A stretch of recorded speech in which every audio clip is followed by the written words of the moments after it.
සුබ උදෑසනක් කියන ගමන් බලන්නකෝ අද පරිසරයේ තියෙන වෙනස.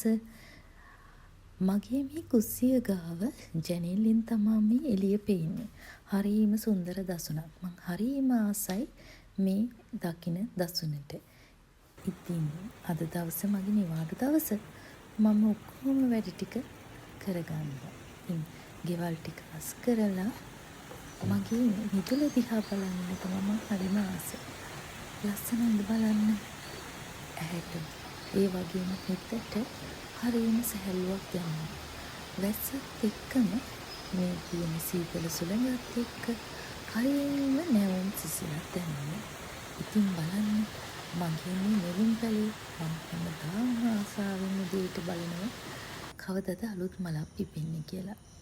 හරිම ලස්සනයි නේද? සුන්දර දසුනක්. පරිසරයේ තියෙන ලස්සන කොච්චර ලස්සනද බලන්න.